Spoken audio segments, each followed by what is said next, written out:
They told me to ask nicely if I wanted a blanket.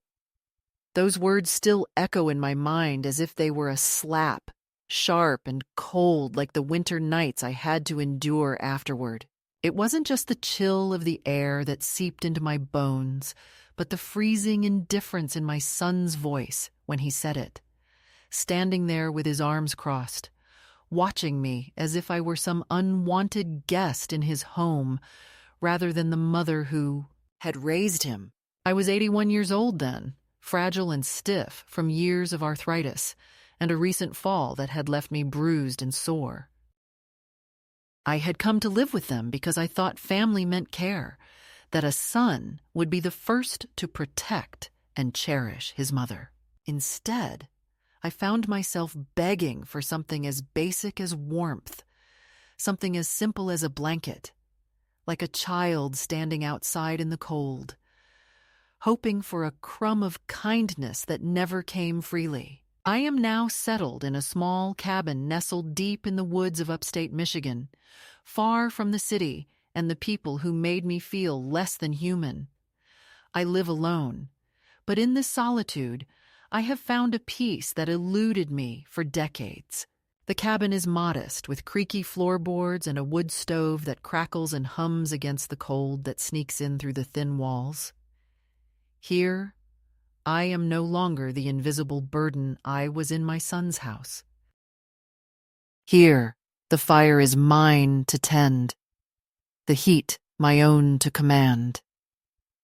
I start my mornings wrapped in a thick quilt, sipping tea as the dawn light filters through frost-covered windows.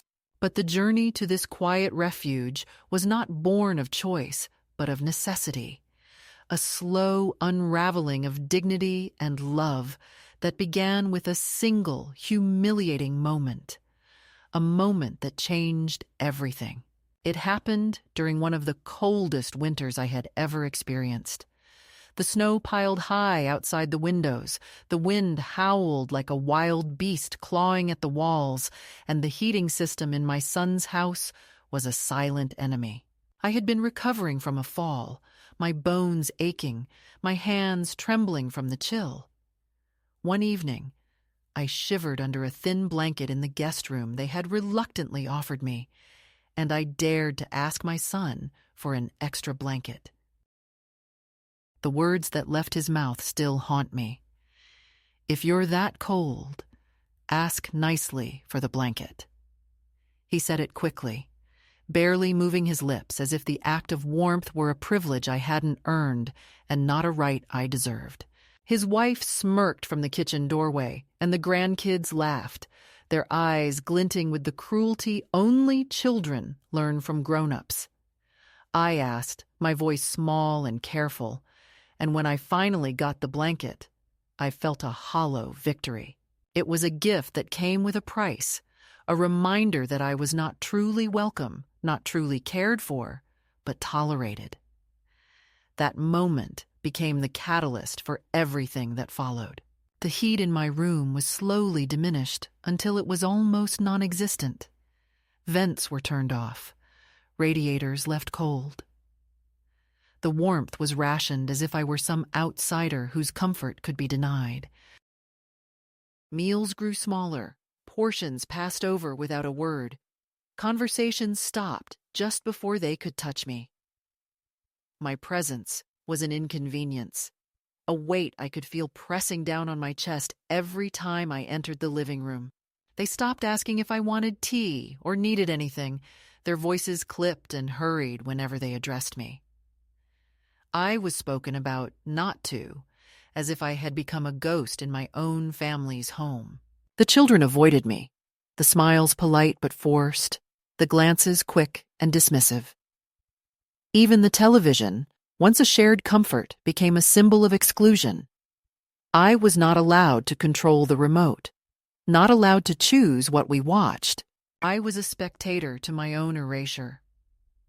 One evening, as I sat shivering on the edge of my bed, wrapped in the threadbare blanket I had begged for, I caught sight of a letter peeking out from beneath my son's papers on the desk.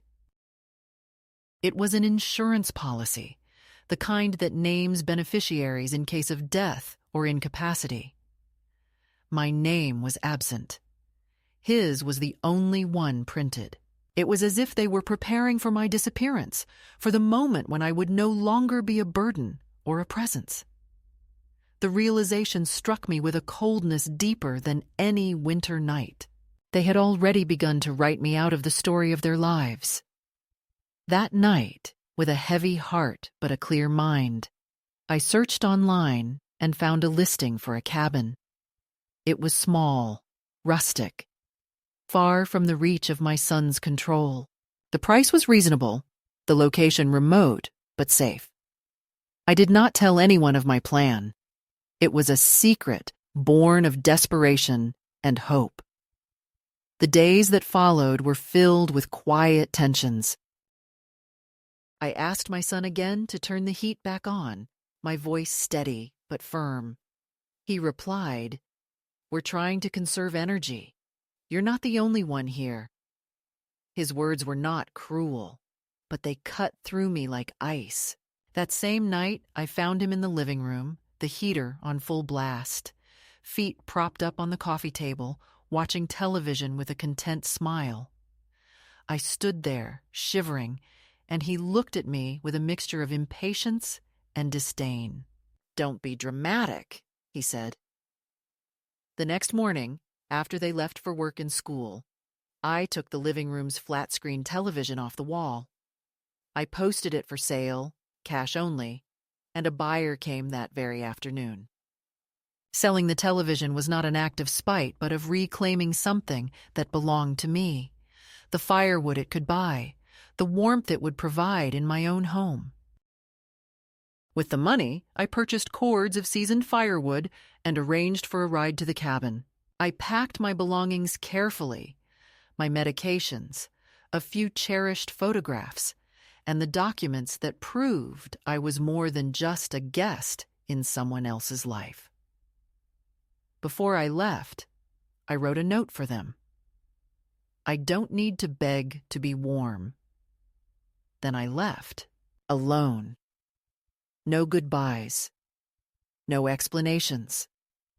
Just a door closed softly behind me and a step into the unknown. Now, in this cabin, the nights are still cold, but I control the fire. The flames dance and crackle, casting shadows that are mine alone. I chop the wood myself, feeling the strength in my arms and the steady beat of my heart. I brew my tea over the stove and sit in the silence that is not empty, but full of possibilities. No one watches me. No one tells me when to wrap up or how to behave. I am no longer a subject of pity or neglect, but a woman who holds her own warmth, her own life, and her own story. The pain of the past remains like a shadow, but it no longer defines me. I am here, still standing, still burning bright, a fire that no one can extinguish. That bitter winter evening was the moment when everything changed. The moment when the thin veneer of family care shattered into sharp shards of cold reality.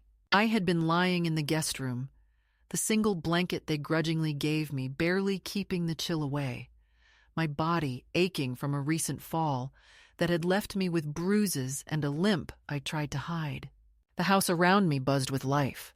My son and his wife bustling about in the kitchen, the laughter of my grandchildren echoing through the halls. But I was invisible, a ghost wrapped in a threadbare shroud of neglect. I had hoped, perhaps foolishly, that they would notice my discomfort and offer something more, a second blanket or a gentle word. But instead, I was met with silence and indifference. When I finally summoned the courage to ask for an extra blanket, the response I received was colder than the air that seeped through the cracked window panes. My son, standing in the doorway of the kitchen, arms folded and eyes narrowed, said in a voice so flat it might have been a command, "If you're that, Cold. Ask nicely for the blanket." The words were delivered not with affection or concern, but with a clipped impatience, as if I were an inconvenience to be tolerated rather than a mother deserving of care. The moment stung far deeper than any winter chill. It was not just the refusal of warmth, but the humiliation of being made to beg for it in front of the family. His wife lingered behind him, a faint smirk playing on her lips, while the children giggled nervously, unsure of where to place their loyalties or how to react to the grown-up tension. I asked, quietly and carefully, my voice betraying my age and vulnerability. And when the blanket was finally handed to me, it felt less like a gift and more like a punishment. I wrapped it tightly around my shoulders, the fabric coarse against my skin, and retreated to my room with a heavy heart. I did not cry then. There was no room for tears in the harsh landscape of rejection that had been laid before me. Instead, I sat on the edge of the bed, the warmth barely reaching me, and felt the crushing weight of a new truth. That I was no longer welcome here. Not truly. Not as the mother I once was. In the days that followed, the coldness extended beyond the physical. The heat in my room was turned down until it was almost non-existent. Vents were closed off, radiators left cold, and I found myself shivering beneath layers of clothing and blankets that never quite seemed enough. The household's warmth was carefully rationed, a currency I no longer held. Meals became smaller, portions passed over without acknowledgement or care, as if my presence at the table was a mere formality rather than a necessity. Conversations stopped before they could reach me, voices lowering or shifting topics when I entered a room. I became an afterthought, a shadow that moved silently between walls but never fully belonged. My son and his wife spoke about me as if I were not there, using the third person. She's still asleep. She already ate. Even when I was in the same room, a deliberate erasure of my existence and needs. The children avoided eye contact, their smiles polite but hollow, their laughter nervous and unsure. The home that was supposed to be a sanctuary felt more like a prison, a place where I was tolerated but never truly accepted. The television, once a symbol of family connection and shared moments, became another instrument of exclusion. I was not given the remote, nor was I allowed to choose what we watched. My opinions and preferences were dismissed or ignored, and I was left to watch silently as others filled the space with noise and distraction. The flickering screen mocked me, a cold glow illuminating the distance growing between us. I felt like a stranger in my own family's life, a visitor who had overstayed her welcome. The small, daily indignities piled up like snowdrifts around me, each one heavier than the last, until I could barely breathe beneath the weight of neglect and shame. One evening, while tidying the guest room, I noticed a stack of papers on my son's desk, half hidden beneath a pile of magazines and bills. Among them was a letter, its official envelope stark and impersonal. Curiosity and dread compelled me to open it. Inside was an insurance policy, life insurance naming my son as the sole beneficiary. There was no mention of me, no provision for my care or well-being. The implication was unmistakable. They were preparing for my absence, for the day when I would no longer be a presence in their lives. The cold realization settled over me like a winter frost, seeping into my bones. They had already begun to write me out of the story, to treat me as if I were an inconvenience to be managed rather than a mother to be cherished. I folded the papers carefully, returned them to their place, and sat down to gather my thoughts. The home that once promised warmth and safety had become a place of exile and erasure. That night, I lay awake in the cold, the faint hum of the heater barely audible in the background, and I began to think of a different life, a life where I was not invisible, not a burden, not a guest waiting to be discarded. In the quiet of the dark, I searched online and found a listing for a small cabin tucked away in the woods of upstate Michigan. It was rustic and simple, but it had a wood stove and the promise of solitude. The price was affordable, within my modest means. Without telling anyone, I made inquiries, spoke to the owner, and began to imagine a life where the fire was mine to tend, where the warmth was not something I begged for, but something I created with my own hands. It was a fragile hope, but it was enough to stir something inside me that had long lain dormant, a flicker of agency, a whisper of freedom. The days that followed were filled with tension and quiet confrontation. I asked my son again to turn the heat back on in my room, my voice steady but resolute. His response was indifferent and final. "We're trying to conserve energy. You're not the only one here." The words, though practical on the surface, carried an unspoken message of exclusion and dismissal. That night, I found him in the living room, the heater blazing at full strength, feet propped up on the coffee table, eyes glued to the television. I stood in the doorway, shivering, and he looked at me with impatience and disdain. "Don't be dramatic," he said, as if my very presence were a nuisance. The contrast was cruel, the warmth radiating around him, the cold seeping into my bones. It was a moment of clarity, a moment when I understood that the life I had known with my family was no longer mine. With a quiet determination, I took the living room's flat-screen television off the wall the next morning, posting it for sale with a sign that read, "Cash only." The buyer came that afternoon, and I exchanged the television for money that would buy firewood, warmth I could command on my own terms. The sale was not an act of vengeance, but of reclamation, a step toward a life where I was no longer subject to the whims and neglect of those who should have cared for me.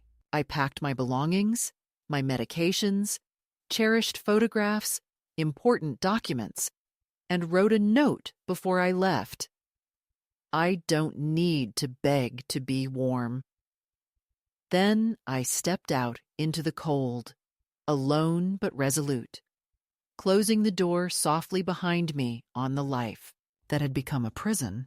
This was the catalyst, the moment when I chose to stop waiting for love and care that would never come, and instead began to build a life on my own terms. One firewood log at a time, one step into the cold winter night, leading me toward freedom and self-respect. The days that followed the moment I sold the television and packed my belongings were a strange mixture of relief and uncertainty, a delicate balance between the fear of stepping into the unknown and the deep-seated desire to reclaim a life that had long been denied to me. The air outside was biting cold, and the snow lay thick on the ground, muffling the sounds of the world as if nature itself had grown quiet in sympathy with my own silenced heart. I had arranged for a ride to the cabin I had found online, a modest place nestled deep within the woods of upstate Michigan, far removed from the suburban life I had been forced to abandon. The journey was long and winding, the roads slick with ice, and every mile felt like a step further away from a past that had grown heavy with disappointment and neglect. As the cityscape gave way to forests and open fields, I felt a strange lightness, a tentative hope that perhaps here, in the quiet solitude of the woods, I could find something I had lost long ago: warmth, dignity, and the freedom to simply be myself. The cabin itself was small and humble, its weathered wooden walls bearing the marks of many winters, but there was a sturdiness to it that spoke of resilience and endurance, qualities I recognized in myself. Inside, the air was cool but clean, carrying the faint scent of pine and wood smoke from a previous tenant. The wood stove stood proudly in the corner, a promise of heat and comfort that I knew would become the heart of this new home. I set about unpacking slowly, each object placed carefully in its new place, a quiet ritual that felt like reclaiming not just space, but a part of my identity. The photo albums, the medications, the few cherished belongings I had brought with me, all these things became anchors in the unfamiliar environment. That first night, wrapped in a thick quilt I had brought from the old house, I lay on the narrow bed and listened to the wind whisper through the trees, a sound so different from the distant traffic and muffled voices I had left behind. It was a solitude that did not feel like loneliness, but like the beginning of something new. In the days that followed, I settled into a routine that was both foreign and healing. Each morning, I would wake early to the soft light filtering through the frosted windows, brew a pot of tea on the stove, and sit by the small kitchen table, watching the smoke curl upwards from the chimney against the pale winter sky. I chopped wood for the fire, feeling the strength in my arms as I lifted the logs and stacked them neatly beside the stove. The physical labor was exhausting, but satisfying in a way I hadn't known in years. Each swing of the axe a small act of reclamation. Each crackle of the fire a reminder that I was in control of my own warmth and comfort.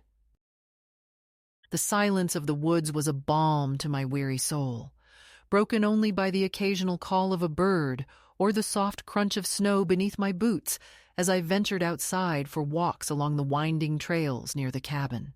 These walks became a meditation, a way to breathe in the fresh air and slowly shed the weight of years spent in neglect and invisibility. Despite the peace I found in this new life, there were moments when the old wounds throbbed painfully, memories of the coldness and rejection that had driven me here, pressing insistently against the edges of my consciousness. I remembered the sharpness in my son's voice when he told me to ask nicely for the blanket, the smirks and laughter that had followed, and the cold silence that had enveloped me afterward.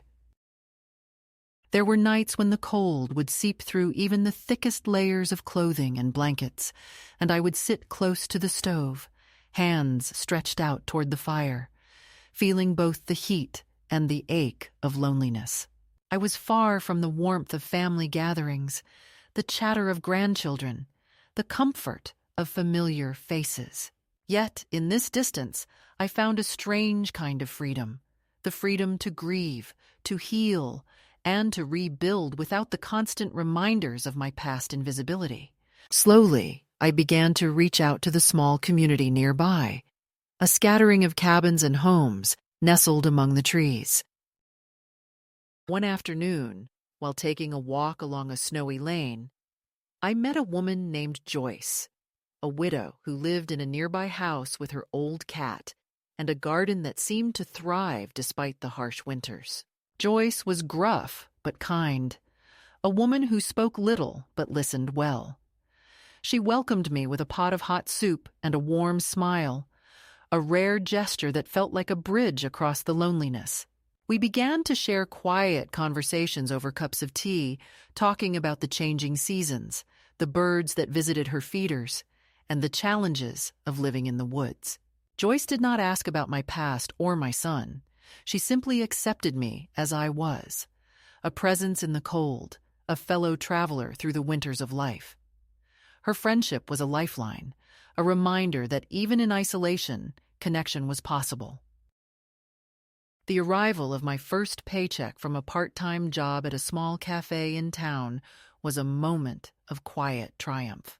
I had applied for the job not because I needed the money desperately, but because I wanted to prove to myself that I was still capable, still worthy of contributing to the world. The work was hard and unfamiliar, waking early to brew coffee and serve breakfast to a crowd of early risers. But I found solace in the routine and the small interactions that made me feel seen. Heather, the cafe manager, was a woman of few words but steady kindness, who welcomed me into the rhythm of the mornings without fuss or judgment. With each shift, I grew more confident. The ache in my feet and hands a reminder that I was still alive and fighting. My first paycheck, though modest, was mine alone to spend, a symbol of independence that filled me with a warmth deeper than any fire. One of the first things I did with that money was to buy a coat. Not a new one, but a sturdy navy wool coat from a secondhand shop in town. Trying it on in the dusty mirror, I felt a flicker of recognition, as if the coat had been waiting for me all along. It was more than just clothing, it was a statement, a reclaiming of my identity and dignity. Walking home through the crisp air, the coat wrapped tightly around me, I felt the weight of years lift, even if only slightly. The coat became my armor against the cold world outside and the colder memories inside. Each day I added small things to my life: a crossword puzzle book, a box of real tea, a pair of warm socks. Simple acts of self-care that were revolutionary in their assertion that I mattered. The isolation of the cabin was punctuated by letters and calls from my family, fragments of a world I had left behind, but could not entirely escape. My grandson, Kieran, was the one who reached out most consistently, his letters filled with genuine concern and a longing to reconnect that was unburdened by blame or anger.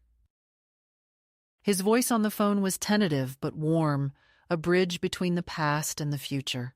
The rest of the family, particularly my son and daughter-in-law, oscillated between attempts at control and bitter silence, their messages a mixture of frustration, guilt, and veiled demands. I did not respond immediately to their pleas or accusations.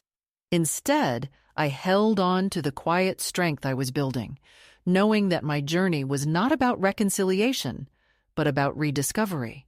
In the cabin, as the winter deepened and the days grew shorter, I learned to live with the shadows of my past and the flickering light of my new beginning. The fire burned steadily, the woodpile grew, and with each crackle and pop, I felt a little more alive. The cold no longer owned me. I owned the cold. This was my home now, imperfect and solitary, but mine. I was no longer a woman who begged for warmth or approval. I was a woman who made her own fire and sat by it in the quiet dignity of reclaimed life. The first escalation was not just the act of leaving, but the slow, steady building of a life that could survive the winter, a life that could hold both pain and hope in its hands and refuse to be broken. As the weeks passed in the quiet embrace of the cabin, I felt a subtle but profound shift within myself, a turning point that marked the middle of my journey from abandonment to self-possession. The initial shock of leaving my son's house and the sting of betrayal had begun to soften, replaced by a growing sense of agency and reflection that took root like a fragile seed breaking through winter's frozen soil. In this new life, surrounded by the towering pines and the endless sky, I discovered the space and silence I needed not only to heal, but to reclaim parts of myself that had been buried under years of neglect and erasure. The cabin, with its creaking floors and wood stove's steady glow, became more than a shelter. It became a sanctuary where I could begin to listen to the quiet voice inside me that had been drowned out for so long. One afternoon, while sitting at the small kitchen table with a steaming cup of tea, I found myself staring out the frost-covered window at the soft blanket of snow covering the landscape. The stillness was broken by the sound of footsteps crunching in the snow outside, and soon after, a knock at the door. I opened it to find Joyce, my neighbor from down the lane, standing there with a basket of fresh bread and a wary smile. She was a woman of few words but a steady presence, someone who had quietly watched my arrival and the slow settling of my new life. She didn't ask prying questions or offer unsolicited advice. Instead, she simply stepped inside, placed the bread on the counter, and said, "Thought you might like something fresh. The winter's long and company's scarce." That simple act of kindness, unburdened by expectation, was a balm to my soul. Joyce's friendship became a quiet anchor, a reminder that connection could exist even on my own terms and without the weight of obligation or judgment. Encouraged by this small but meaningful connection, I began to venture beyond the solitude of the cabin and into the nearby town. It was a place of modest shops and familiar faces, a community that seemed to thrive on simplicity and resilience. There, I found work at a small cafe owned by Heather, a woman whose quiet strength and steady kindness made the early mornings bearable. The cafe was humble, with mismatched chairs and the comforting aroma of brewing coffee and fresh pastries. Each morning, I would arrive early to help set up, the routine grounding me and giving my days purpose beyond survival. The work was hard but honest, a chance to prove to myself that I was still capable, still worthy of respect and dignity. Heather didn't ask about my past or pity my age. She treated me like any other capable adult, expecting me to show up and do my best. In this new role, I found a sense of belonging that was not rooted in family ties, but in shared effort and quiet respect. The first paycheck I earned was a small but powerful symbol of my rebirth. With the modest sum in my pocket, I made my way to a second-hand clothing shop, where I chose a navy wool coat with a subtle herringbone pattern. It was not new, but it fit me perfectly, wrapping around me like a promise of warmth and resilience. Trying it on in the dusty mirror, I felt a flicker of recognition, as if the coat had been waiting for me all along, ready to shield me from the cold world outside and the lingering shadows within. That coat became more than just an article of clothing.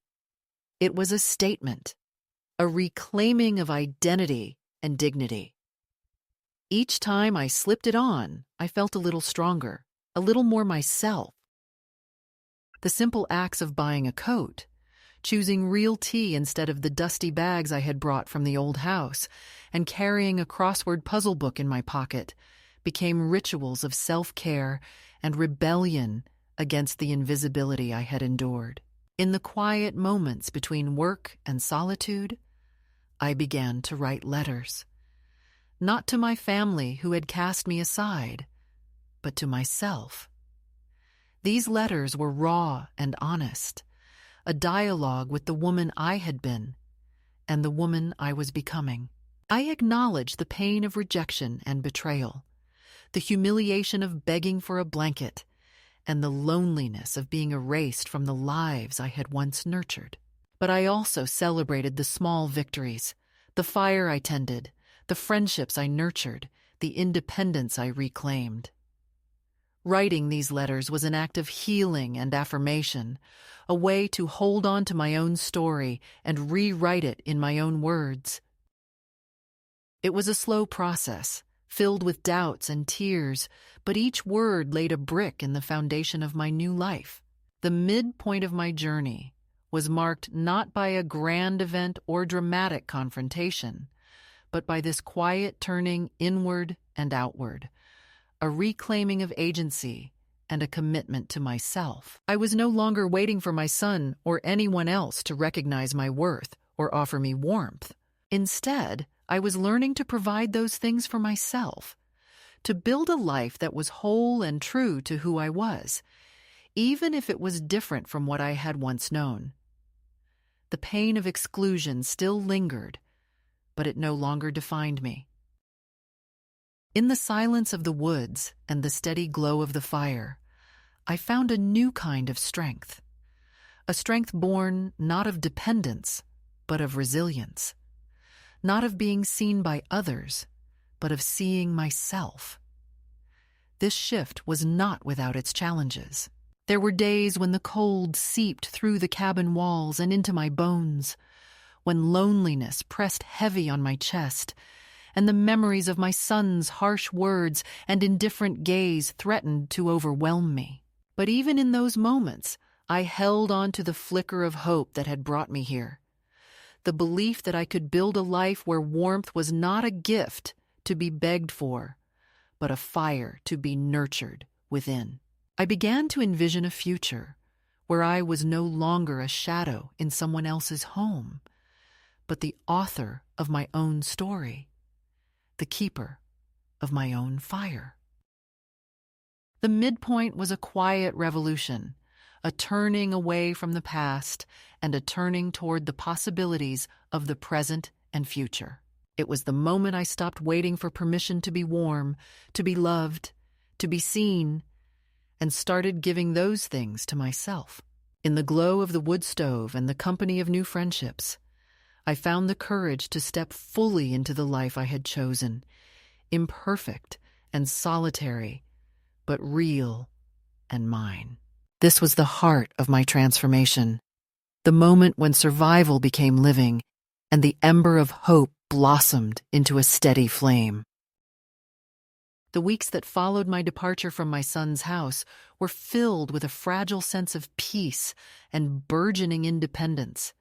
But as with any journey of reclaiming oneself, the past is never far behind.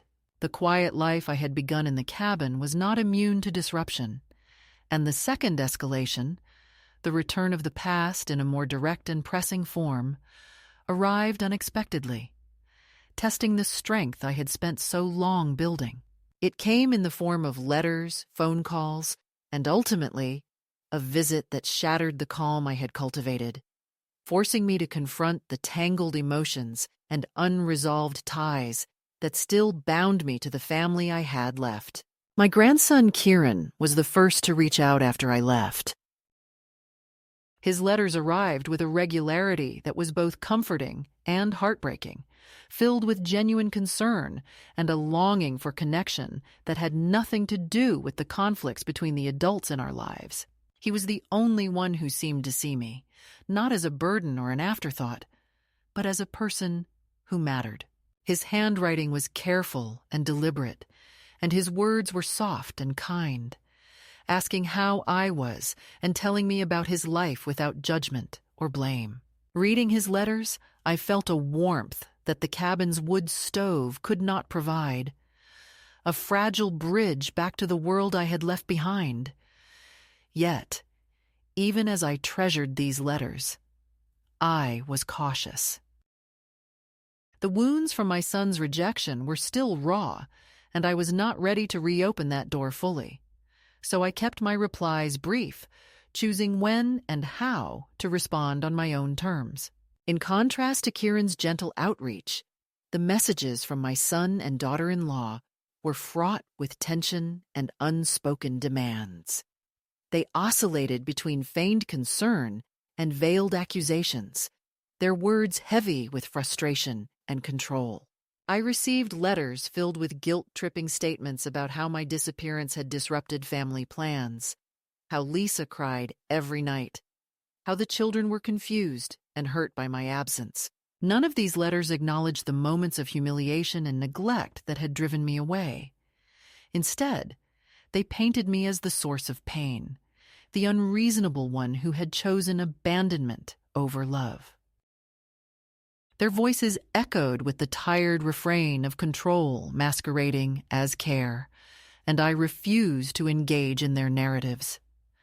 I was not the antagonist in their story, but their version sought to cast me in that role, and I would not play along. One afternoon, as the winter deepened and the snow piled higher against the cabin walls, a letter arrived that marked a turning point in this second escalation. It was from Lisa, the woman who had once smiled with false warmth as I begged for a blanket, now writing with a tone that was less sharp but no less controlling. She claimed she was not trying to replace me, only to protect the family from the shadow I cast in every room. Her words revealed a complex mix of guilt, fear, and a desire to maintain dominance over the family narrative. Reading her letter, I felt a flicker of something I had not expected, an acknowledgement of the truth, however faint, that I was no longer welcome in their carefully constructed life. It was a confession of sorts, thinly veiled by excuses, but it was there. I folded the letter carefully and placed it aside, not responding, choosing silence over the drama of reconciliation that I knew would only trap me once again. The real challenge came when Lisa appeared in person. I was at the cafe where I worked, a place that had become a refuge and a symbol of my new life, when Heather, the manager, discreetly warned me of a visitor. Lisa stood near the pastry display, her posture stiff and her expression unreadable, as if she were bracing herself for an encounter she both dreaded and needed to have. I did not approach her. Instead, I continued my work, letting her wait in the quiet tension that filled the nearly empty room. When she finally spoke, her voice was low and cautious, asking if we could talk privately. We sat in the back booth, a space that had witnessed many quiet conversations and confessions, and she began to unravel the story of panic and regret that had unfolded since my departure. The flight was boarding, the kids were cranky, and in the chaos, they had thought I was behind them, only to realize hours later that I was not on the plane. The excuses spilled out, fragile and insufficient against the backdrop of 8 hours of deliberate abandonment. I listened without interrupting, my gaze steady and calm. When she spoke of Kieran's struggling, of Adam's fury, and of the family's willingness to talk only if I was reasonable, I felt the familiar tightening in my chest, the pressure to conform, to forgive, to return to the role I had long outgrown. But this time, I was different. I was no longer the woman who begged for warmth or approval. I was a woman who had built a life on her own terms, who had found strength in solitude and self-respect. I told Lisa that Kieran did not need a go-between, that he knew how to call me himself. She nodded, her eyes briefly meeting mine with a mixture of sadness and resignation, and confessed that she had not tried to replace me, but only to remove my shadow from every room. That admission, stripped of pretense, was the closest thing to honesty I had heard from her in years. After she left, I sat quietly, the weight of the encounter settling over me like the snow outside. Joyce, ever perceptive, asked if I was going to see them again. I shook my head, feeling the finality of my choice. My connection with Kieran was a fragile thread I would nurture, but the ties to the rest of the family were severed by years of neglect and control. I was done waiting for permission to exist on their terms. The pressure intensified when a letter arrived from a regional news outlet back in my old neighborhood. It was a bulky envelope containing a newspaper clipping titled "Missing Matriarch. Family Speaks Out on Grandmother's Disappearance." The article painted a picture of concern and bewilderment, quoting Adam and Lisa expressing worry for my safety and vulnerability. The photo that accompanied the piece was one taken years ago at a family gathering, a smiling image that felt like a mask hiding the truth beneath. I laughed aloud, a sharp, startled sound that surprised even me, the spectacle of their public worry, the performance of innocence and helplessness, was obscene in its hypocrisy. They acted concerned only when I was no longer useful, when I could no longer fulfill their expectations. I kept the clipping not out of sentiment, but as proof that I was more than a pawn in their drama, proof that I had chosen freedom over subjugation. Heather, at the cafe, noticed the article when it was accidentally left on the counter. She asked softly if I was okay, and I assured her I was better than ever. The new life I had forged was not without its challenges, but it was mine. The connections I made, the work I did, and the fire I tended in my cabin all nourished a sense of self that no letter or visit could extinguish. Then came the visit from the lawyer, Derek Sorensen, who represented Adam and Lisa. He appeared at the cafe one afternoon, his tone polite but firm, inquiring about my well-being and assets. I met his questions with quiet defiance, telling him my well-being was excellent and my assets were none of their business. When he suggested next steps to ensure I was in a safe environment, I folded my apron and walked past him without hesitation. I was no pet to be controlled or managed. Arthur, my friend who frequented the cafe, waited for me outside and, seeing the tension in my eyes, asked if I was okay. I told him I was not going to let anyone convince me otherwise. In the face of mounting pressure, I wrote a final letter, not to my son, not to Lisa, but to their lawyer. It was brief, clear, and resolute. I affirmed that I was of sound mind, in a safe environment, and not under duress. I informed him that I had retained local legal counsel, and that any further attempts to contact me under the guise of concern would be considered harassment. This letter was my boundary, my shield against the relentless attempts to control and define me. Meanwhile, my friendship with Arthur deepened. He was a widower with stories etched into the lines of his face, and a quiet kindness that contrasted sharply with the chaos of my past.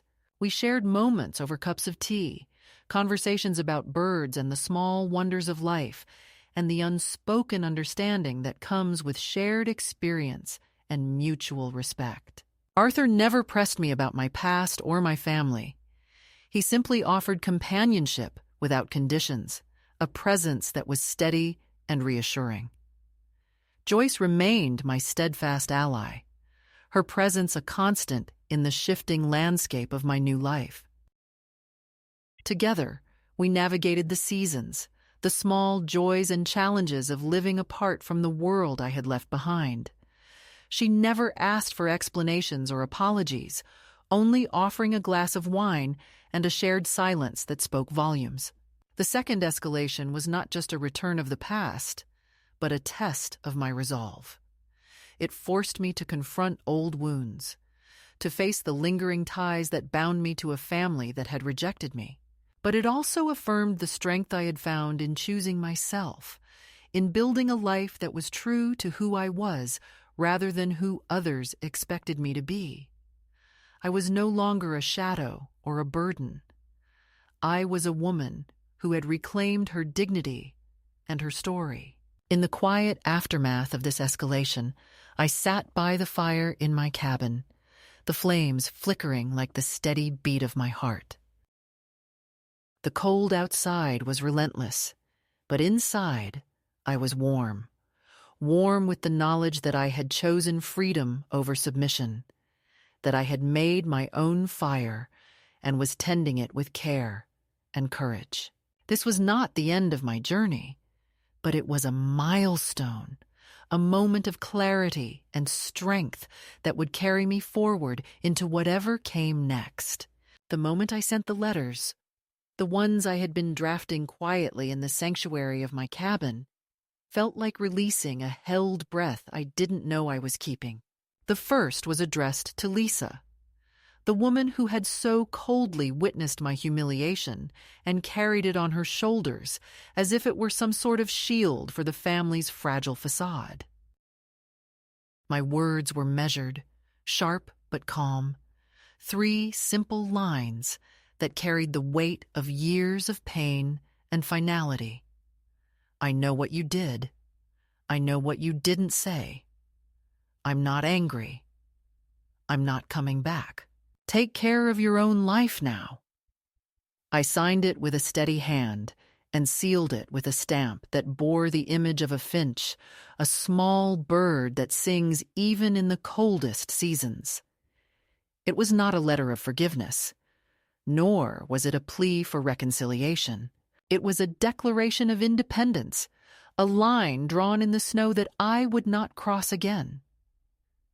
I mailed it the next morning, knowing full well that it would not be received with open arms, but confident that I had finally reclaimed my voice. The second letter was addressed to Derek Sorensen, the lawyer who had come to the cafe with polished words and veiled threats disguised as concern. This letter was formal and unyielding, a legal fortress erected with carefully chosen words. To whom it may concern, it began, there is no cause for further legal contact. I am of sound mind in a safe environment and not under duress. I have retained local legal counsel. Any further attempts to contact me under the guise of concern will be considered harassment. I signed this letter with the same firmness, feeling the strength of finality in every stroke of the pen. Sending it was an act of defiance and self-protection, an assertion that I was no longer subject to manipulation or control. It was the last cut, the severing of all the tangled threads that had bound me to a past I was determined to leave behind. In the days that followed, the weight of these actions settled over me like a heavy but cleansing snowfall. I continued my routine in the cabin, tending the fire and brewing my tea. But there was a new lightness in my step, a subtle but profound shift in my spirit. The fire burned steady and warm, a symbol of the power I held in my own hands. I was no longer a passive recipient of warmth or care. I was the source of my own comfort and dignity. This newfound agency was not without its moments of doubt or loneliness, but it was a path I had chosen deliberately, with eyes wide open and heart steady. The silence that followed the letters was not empty, but filled with possibility. My phone, which I had kept off for so long, began to buzz with messages and missed calls. Lisa's voice was frantic in the earliest messages, filled with pleas and accusations that I chose not to answer. Adam's tone was curt and impatient, a reflection of frustration and helplessness that no longer held power over me. The family's attempts to draw me back into their orbit were met with calm refusal. I did not respond. I was not ready to reopen wounds or engage in battles that served only to diminish my hard-won peace. Instead, I focused on the life I had built, the steady rhythms of work at the cafe, the warmth of the fire, the quiet companionship of Joyce and Arthur. It was during this time that Lisa, perhaps recognizing that letters and messages were not enough, chose to appear in person at the cafe. Heather spotted her first, a woman in a tailored coat, standing stiffly by the pastry display, pretending to read the chalkboard menu, but clearly waiting for me. The cafe, usually a place of refuge, became a stage for a confrontation I had long anticipated, but hoped to avoid. I did not approach her. I let her wait, letting the weight of silence fill the space between us. When she finally asked to talk privately, I led her to the back booth, the same one where we had first spoken after my departure. Lisa's words were a mix of apology and justification. She spoke of panic and regret, of the chaos that had accompanied the flight, and the mistaken belief that I was behind them. She admitted fear and confusion, the pressure to maintain the family's image, and the strain of managing children who were too young to understand the full story. Yet beneath the surface, there was a rawness, a glimpse of vulnerability that I had not expected. When she confessed that she had not intended to replace me but only to remove my shadow from their lives, I saw not the woman who had mocked me, but a person trapped in her own web of fear and control.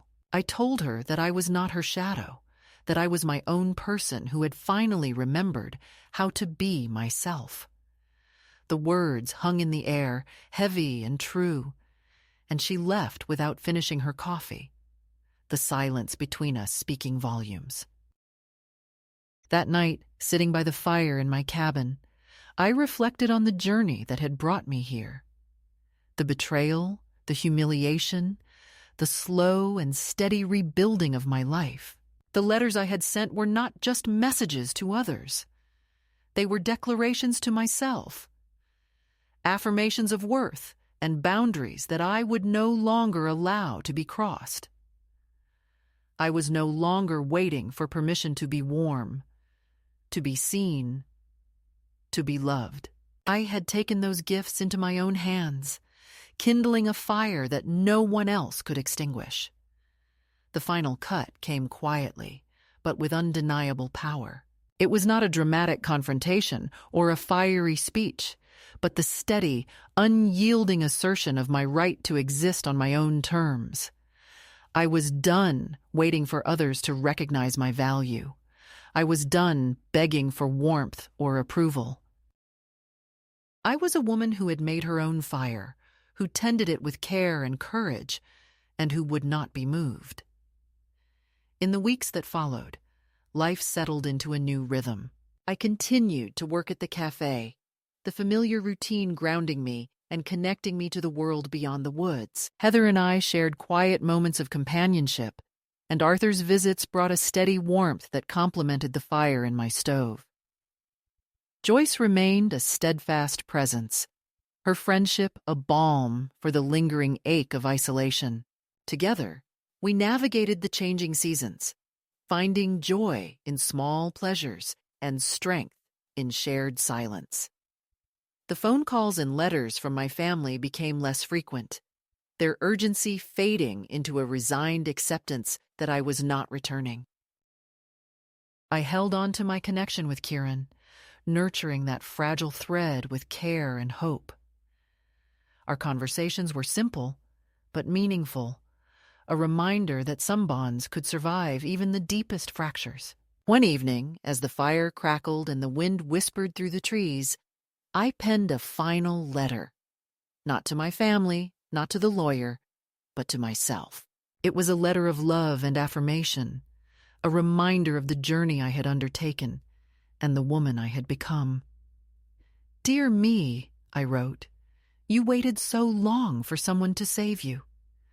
You forgot you were always the one holding the key. You didn't lose them. They let go.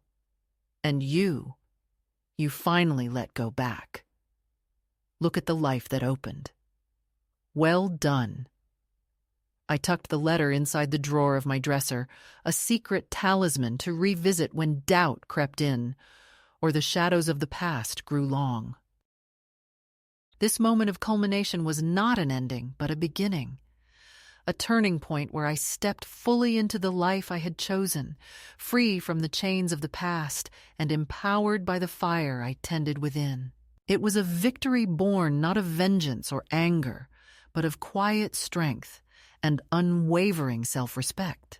In the glow of the wood stove and the embrace of the night, I found peace. A peace that comes from knowing you have reclaimed yourself and will never be diminished again. The winter light outside my cabin softened as the days slowly lengthened, the promise of spring whispering through the thinning frost on the windows. Inside, the steady warmth of the fire stove kept the chill at bay, and with it came a calm that I had not known for years. The journey that began with humiliation and neglect had brought me here, to a place not just of solitude, but of peace and quiet dignity. I sat in my favorite chair, wrapped in the navy wool coat I had purchased with my own hard-earned money, feeling the weight of the past lift little by little. The memories of the cold nights at my son's house, the bitter words, and the isolation still lingered like shadows at the edges of my mind. But they no longer held power over me. They were chapters in a story I had survived and rewritten on my own terms. This cabin, with its worn wooden walls and the constant crackle of the fire, had become more than a refuge.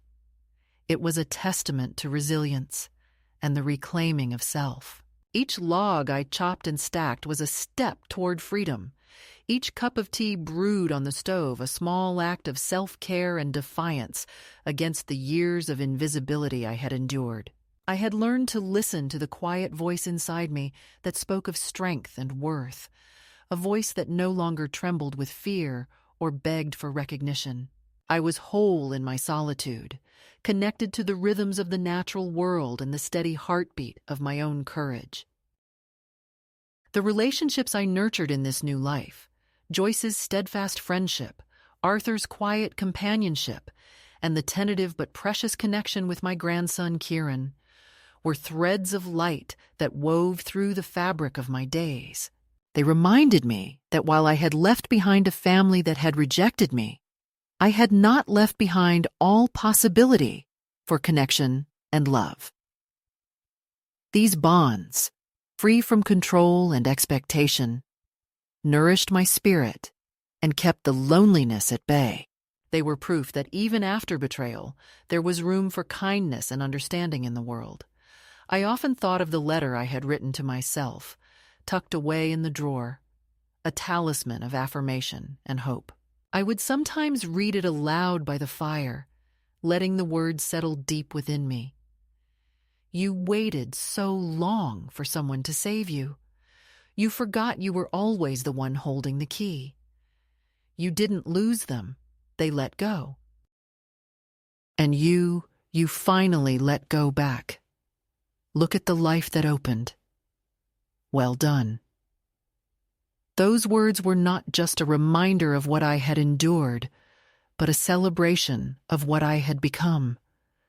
A woman who had faced darkness and found her own light.